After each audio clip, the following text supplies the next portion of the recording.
Dear students, today we are going to see 2.1 Indian rivers.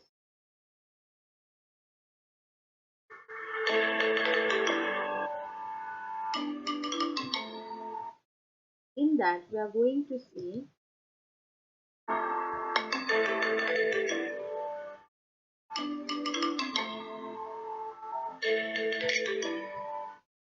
title discussion and icebreaker. First of all, I will clarify you what is the significance of the title of this poem, and later on we will deeply discuss the icebreakers of this poem. So be ready for that.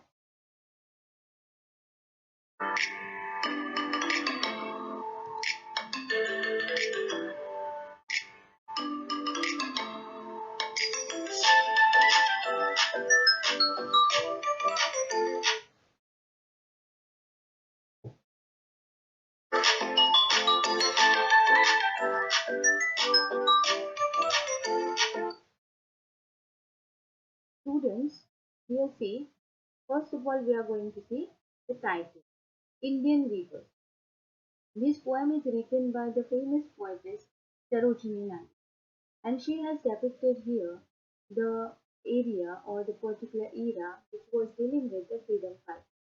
When the Britishers were continuously having ruling on India, India was a colony of Britishers, and because of that, they were stealing us at each and every aspect. They were stealing from us the culture, the traditions, and the traditional business and trade. And because of that, Indian traders, Indian weavers, Indian workers, especially in all the domain centers, they were worried about their livelihoods. Livelihood, what that means? They couldn't earn their money. For that, all the time they have to be the workers which are working under the hands of Britishers. And to offer them the confidence and offering what are the phases, different phases of human life, he has given this particular thought that Indian weavers. Through this poem, we are going to see Indian weavers, what is the variety we can collect in weaving art or craft. Who are these weavers? And also we are going to see through this symbol the life journey, which is divided into childhood, adulthood, that is young plus adulthood, and finally the old age. So all these colors, starting from the fresh colors and end up with the gray, we are going to see what she wanted to say. So that's why the title is very much significant, which is dealing with Indian weavers. The students be attentive that this is the particular era dealing with India, and that is not recent India, but this is old India, which was having traditional threads and business, especially like weaving. So first of all, I will clarify you what is meant by weave. Then we will see weaver's meaning, and then we are leading towards the icebreaker. See here, students, weave is the verb, and what's the meaning of it? Form. In bracket, they have mentioned that fabric or a fabric item. By this way, you can understand it is related to the creation a garment or clothing by using specifically some threads, and by intertwining them skillfully you could get that cloth, and that would be the colorful one. Form fabric or a fabric item by interlacing long threads passing in one direction with others at at a right angle to them. So by this way you could understand, students, what is meant by weave. Now we are going to see the next thing, that is weavers. Particularly, weaver is noun by part of speech, and at the grammatical level it has the status of agent noun. Let me clarify you first what is in the agent noun. See here, students, already you have seen weaving is one particular action, and the doer or the person who is doing this is called weaver. So such a kind of doer of action is called agent noun. For example, sing will be the action, and singer would be the agent noun. Dance is the action, and dancer is the agent noun. Similarly, weaving is the activity or action, and the person or the doer of that action is the weaver word. And do remember, students, it is agent noun. Now we are going to see its meaning. A person who weaves fabric. So in this poem, they are dealing with the very first meaning of it. No doubt they have given you the second meaning, but that is related with one bird and nesting, creation of the nest, ability of that bird. But we are not going to see that here. Also, we can use weaving activity for creation of something skillful. We can use that for weave or weaver. The word we can use that someone, the person who is having the skill, that person can have that particular skill. He can create something new, having the proper quality. But in this poem specifically, we are talking at its basic meaning that weaving skill, and the persons who are doing that, these are called weavers. A person who weaves fabric. I hope students you got good understanding of the title. In short, I wanted to tell you that 2.2 Indian weavers, the title indicates the Indian weavers, and poetess are choosing this symbol to express or to depict the life journey into three different stages. First one childhood, secondly young plus adulthood, and thirdly old age. I hope students you got that recap, which is short one, or gist of the title. Now we are going for the next thing, that is icebreaker.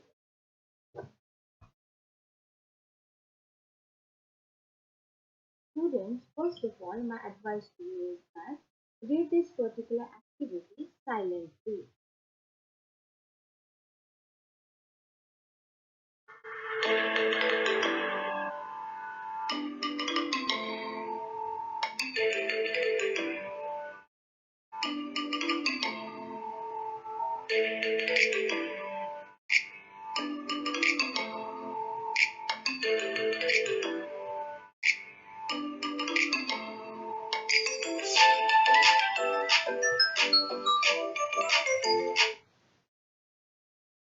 I hope students you read that. In this particular activity, they wanted from you to fill in the blanks in diagrammatic presentation. The activity asks you, artisans are also called craftsmen. They are creators of diverse goods and use their hands to create unique, functional, and also decorative items using traditional techniques. So this is the info they have given you about the artisans or craftsmen. Definitely I am going to explain artisans concept and craftsmen. Let me finish this activity first. Now complete the ways given below. Different types of artisans. So here what they want from you is that you have to mention the different types of artisans. One of that they have mentioned that goldsmith. So by this name you could get that the artisans are the people who were the workers, especially in India or in previous India, post not in post India or independence India, but pre-independence era was fixed with such a kind of artisan.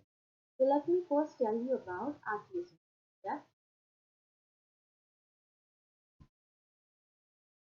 but before that, concentrate on this particular image.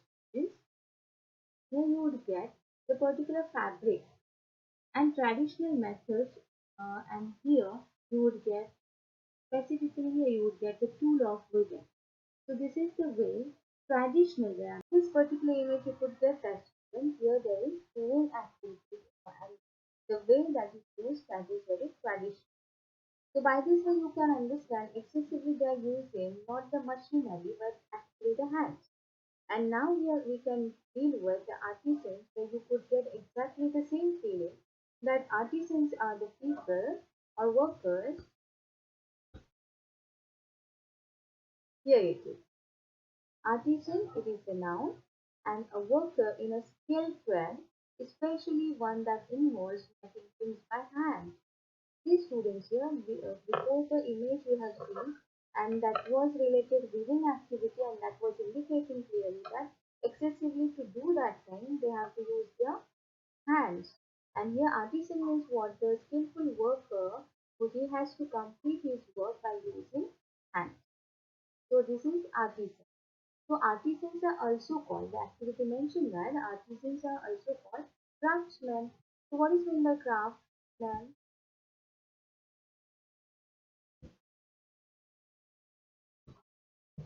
That we are going to see. Here it is. Craftsman, a worker skilled in particular craft. So by that way you can say that artisans are also called craftsmen. Why they are called craftsmen? Because they were having that much skill in their creation. Any kind of traditional business they were doing, they were having the skill in that. So that's why artisans were called craftsmen. I hope you got the understanding of these things. Artisans are also called craftsmen.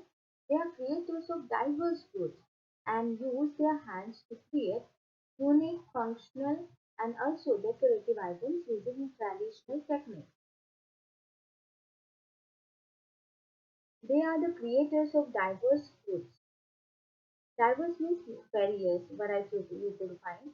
And what is meant by goods? The material. Let me clarify this concept to you.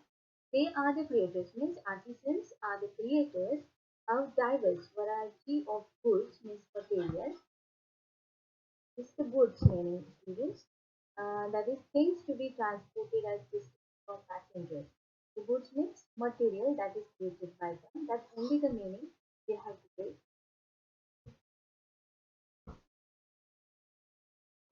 They are creators of diverse goods and use their hands.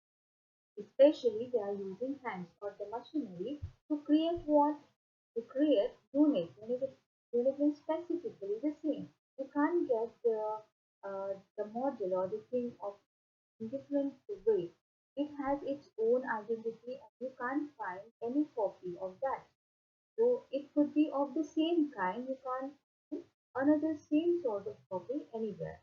So that is called uniqueness, specific thing, that is they're creating unique and functional things, and also they would create decorative items. And by using what traditional techniques, they are using some of the tools, but all the time they are using that in traditional way, traditional techniques. So now you have to see, students, that they have asked you to fill up all such a kind of skillful workers or artisans. One of that they mentioned, that is goldsmith. Before that, we will see who can be or which things could be considered as the work of artisans. I repeat, now from this particular image which is visible on the screen, uh, you can get the idea that which things which are called unique, functional, which decorative items could be considered as the works of artisans.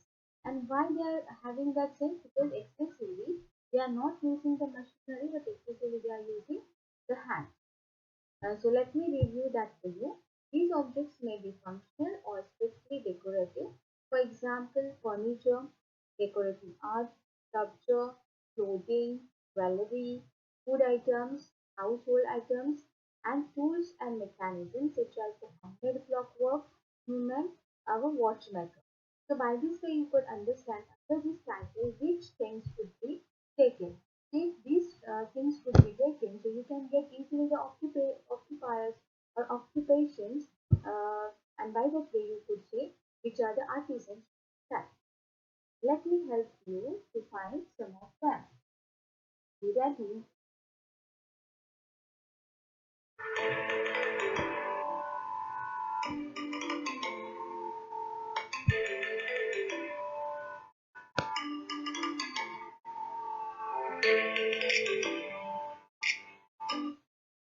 Here you could see, student, in the very first top image, traditional hand block print could be seen, and that is in India. Secondly, you could see the blacksmith who is working hard over there. And lastly, you could see wood carving in Bali, not in India, but in Bali you could get that. So these are some of the things. So you can mention that blacksmith or wood carver, such a kind of people, or hand block print, that particular worker you could see. These are the artists. You have to write traditional handlock with artisan.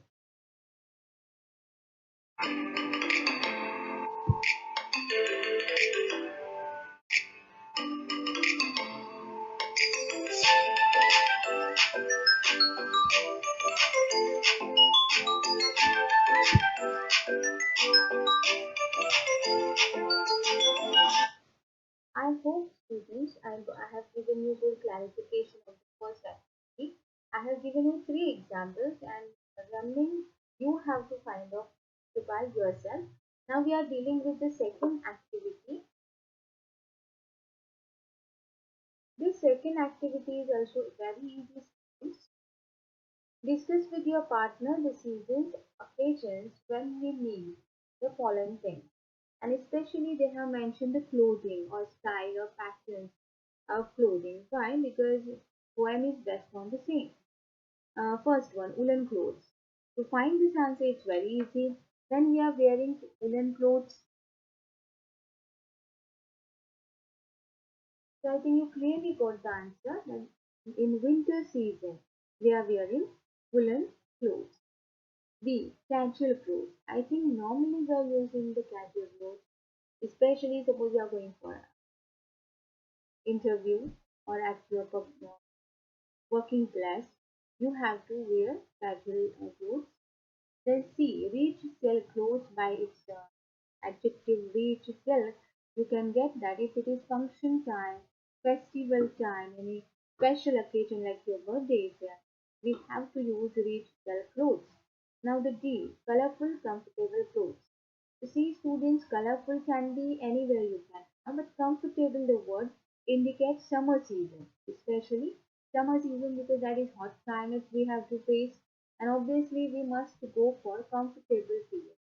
And if you are going for a picnic, for passing your leisurely time, then definitely we have to go for colorful and comfortable clothes. That choice we must do. I hope students you got the understanding here of the answer of the second activity. Now we are going for the next activity.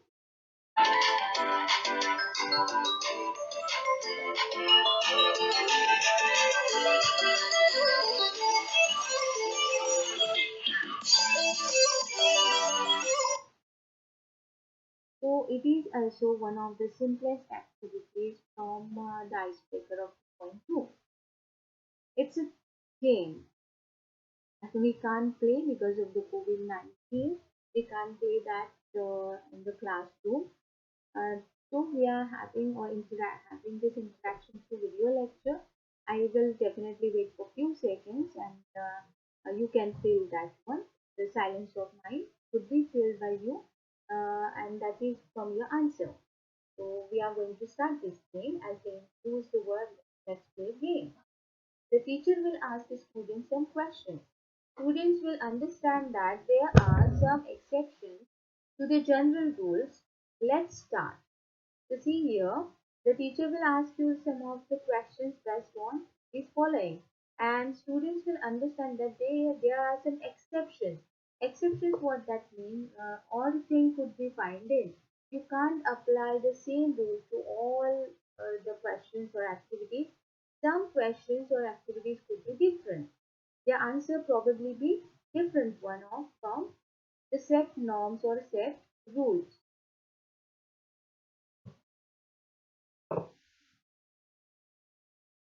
You would find some of the exceptions on or things on that.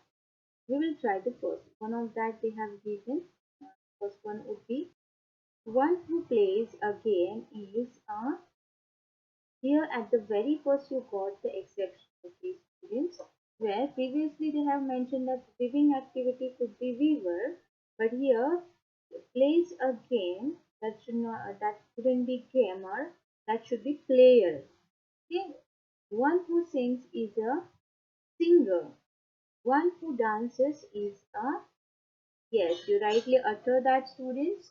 One who teaches is a teacher. One who cooks is a, it couldn't be cooker students as already we mentioned that. So see here, the last one is the exceptional case again students that one who cooks is not the cooker, but that could be chef. So I think that was also the very easy activity. Now we have to go for the next activity.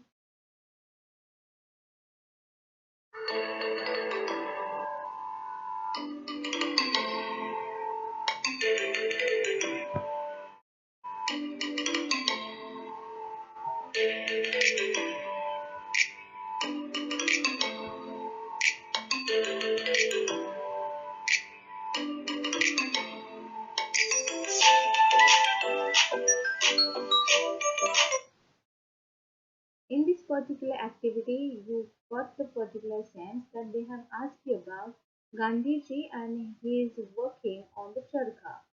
We have often seen the picture of Gandhiji spinning on his charkha. Discuss the reasons behind this.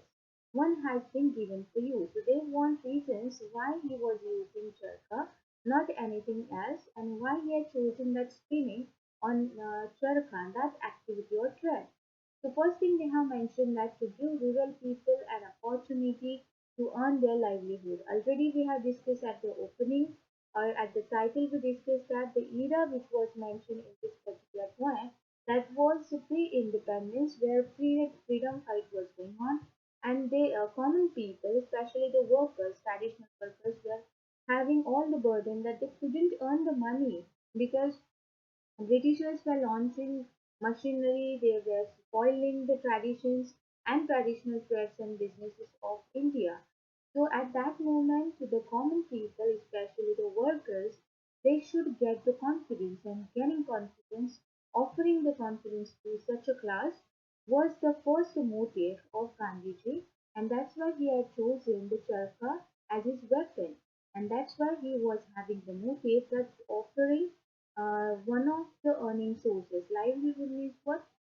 To fill earning money to fill the stomach or fulfill all the demands of the family. So let me give you the answer, but not in direct way, students. I'm not going to give you ready-made answers that B, C, D like. But I will definitely discuss on this in detail. I will give you some of the directions or main points related to that. And based on this discussion, you must solve this activity. You have to find out the reasons why, according to you, Gandhiji used that symbol charkha. So first of all, we are going for first image over here.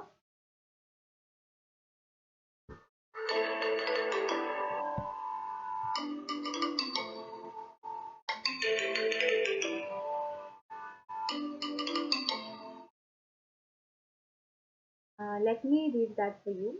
The charkha or spinning wheel, the English version you get spinning wheel, was the physical embodiment and symbol of Gandhi's constructive program. He wanted to offer constructive program for the people. Constructive what that means? Do not being passive in your behavior, in your attitude and thoughts. You should be active one.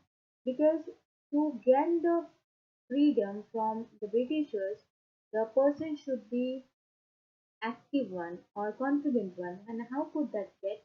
If the person could construct something, create something, then only that is possible.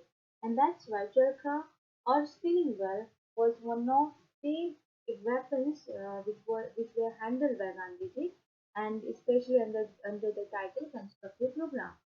It represents Swadeshi. You know this concept, you have already known about it.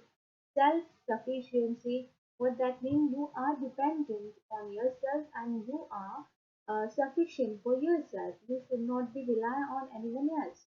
And at the same time, interdependence, what that means you are dependent on yourself and plus to that you are offering the corporate skill to the co-members of you, the people who are having the same culture, same business with you. You should transfer and interact that confidence towards them and interact with them positively so that unity could be reflected. So this was the one of the reasons why he had chosen that. So they have given half completion. It represents Swadeshi self-sufficiency and at the same time interdependence because the well is at the center of network of cotton growers, carders, weavers, distributors, and users. See this means we know that India was the powerful cotton industry, especially the garment industry. Before 50, 60 years, you know that Mumbai was called the city of garments. So many mills were there. The backbone of Indian economy was that.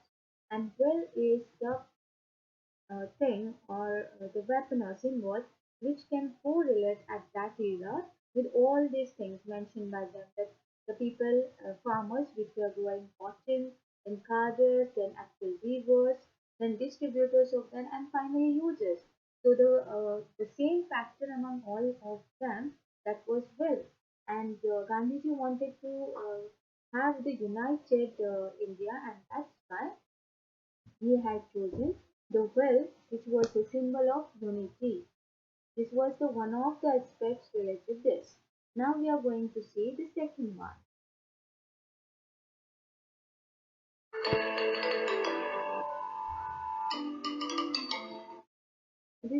This couldn't be called as reason students, but you would get that to whom Gandhiji offered charkha. So you can get extra info about it. If you offered that to uh, the foreigners and all, and by that you would understand that you wanted to focus the importance of India at the foreign platform, so that people outside of India they could understand that India is not being the mere colony of Britishers, but it has its own identity and its separate entity.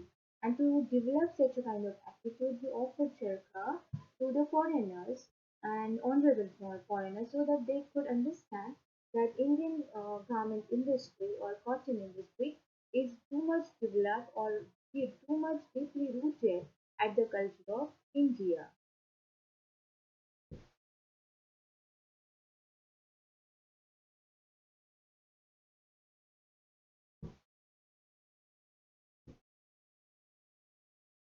I hope students you have got good understanding of previous activity. Now we are discussing the next activity. Students, name some tools used by the weavers. So here you have to go with the answer dealing with the tools of weaving activity. So the first one of that they have given loom and remnant you have to take. You can write two. I will help you out which are the tools of weaving activity, especially traditional weaving activity could be done with the following tools. So for that,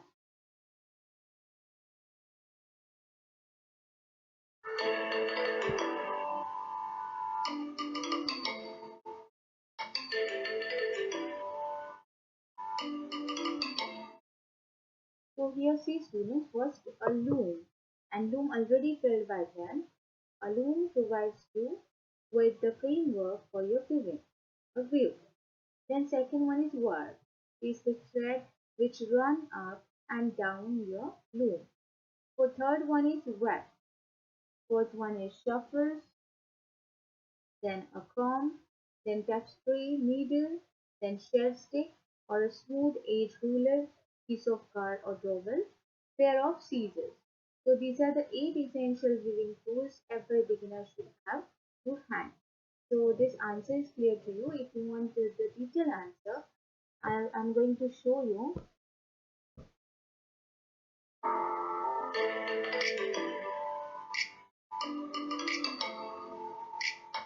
This image will indicate you by just now we have seen only names. Here you would get the picture of it and the meanings.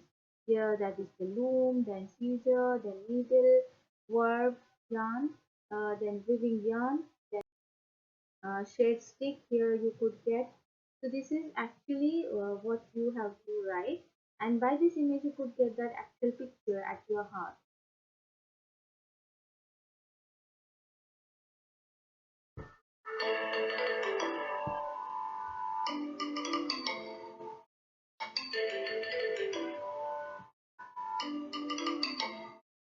These are also the traditional tools, students.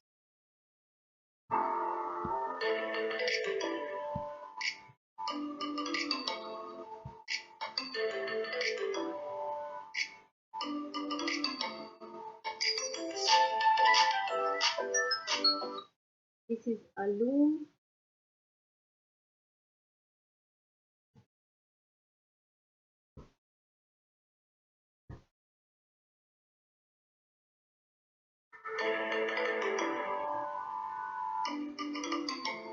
This is the valve.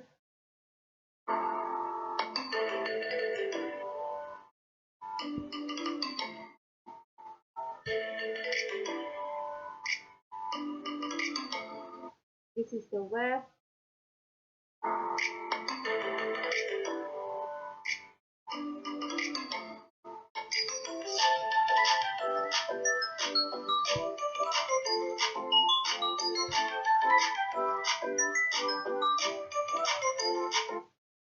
This is the fourth one, shuttles.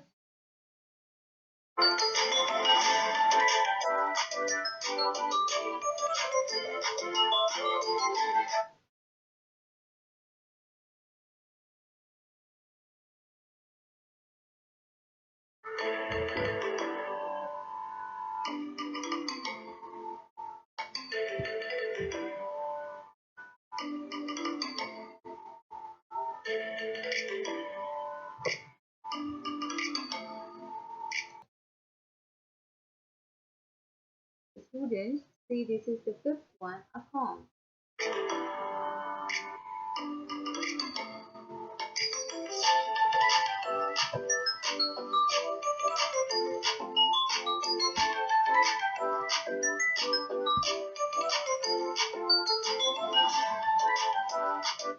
Sixth one, step strand needle and then stair stick.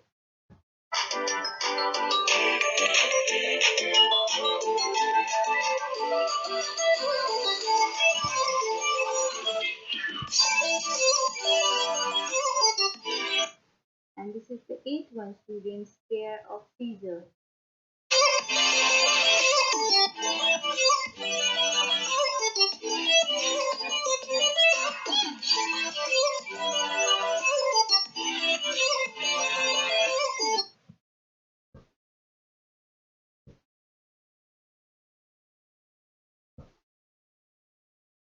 Now we are dealing with the last activity from the icebreakers that goes with some types of yarns used by the weavers.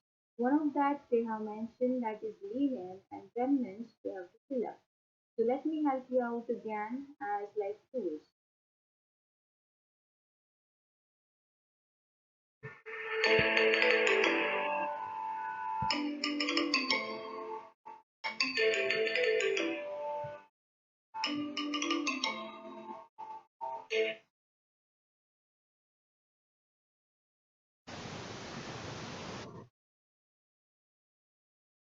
So students, we will see the answer of this particular activity, the types of different yarns.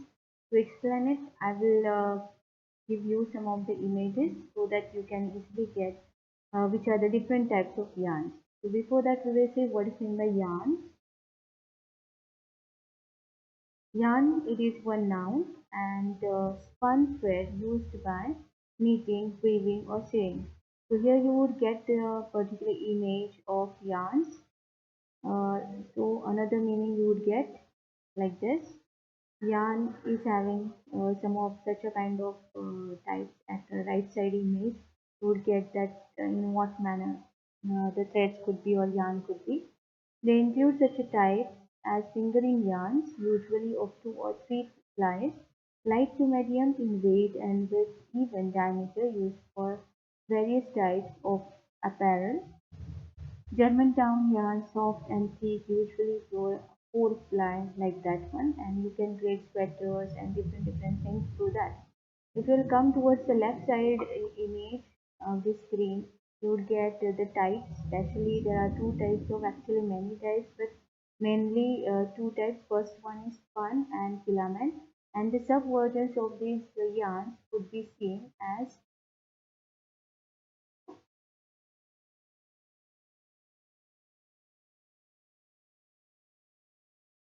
like this. I'm going to show you that what kind of yarns would be there.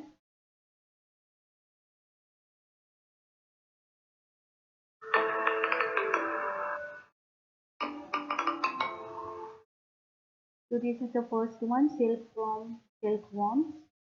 Especially we are having such a kind of silk, smooth feeling, and they are having creation from silkworms.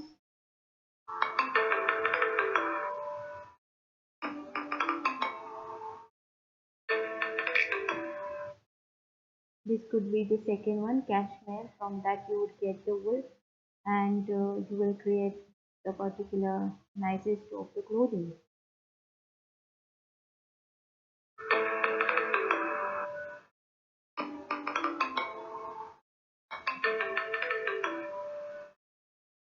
You will get one more fiber, that is alpaca fiber, and through that also you can create such a kind of yarns. So these are different types of yarns I am showing you students. If you wanted to have detailed info about it, and if you wanted to make career as you are the students of science and all other faculties, you can streams, you can, if you are having interest in, you can also find that favorable to you. So you can have the screenshot of such images, and you can read that further. I'm just only telling you the examples. The detailed study, if you wanted to do, you can have the screenshot related this particular info, and you would get that anytime, anywhere that you can read.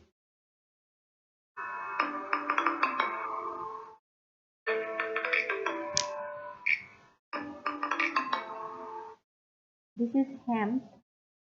This is hemp fiber and has been commonly used fiber by centuries. So hemp is one of the ways to find the yarn.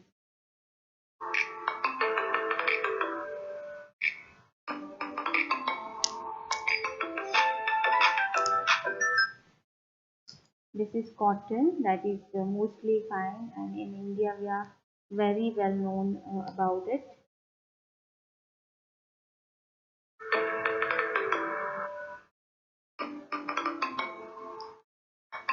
This is one more, Angora fiber.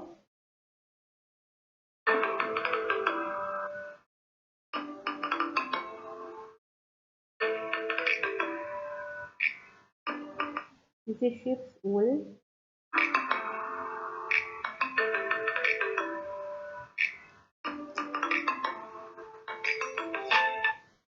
Polyester, that is one more example of the fiber.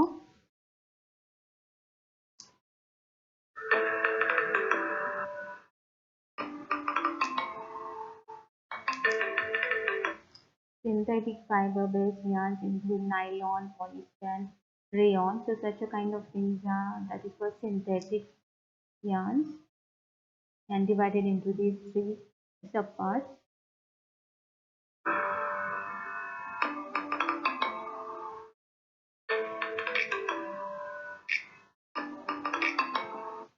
This is the bamboo, that is one more way to create organic yarns. From that also we can get the source of yarns.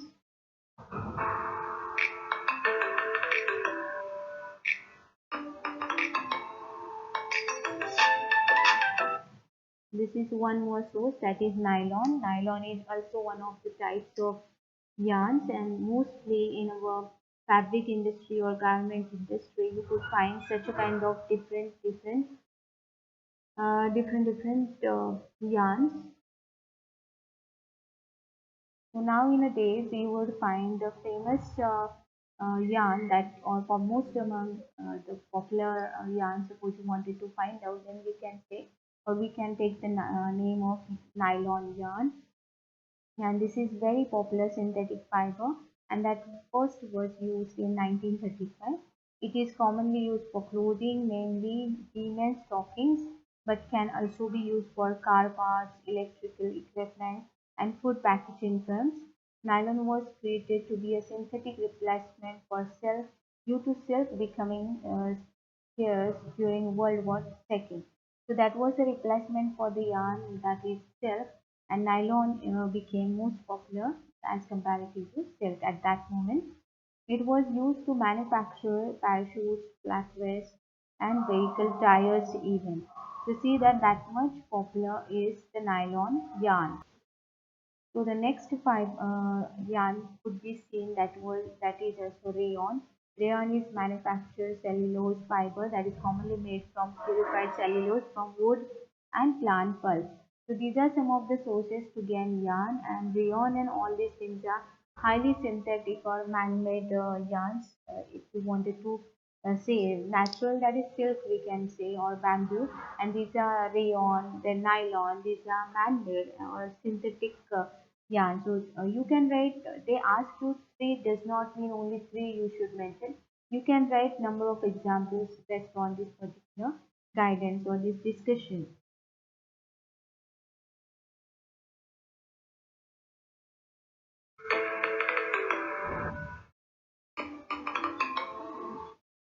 Now, students, this is the time to say goodbye for now. I will definitely come back in next lecture with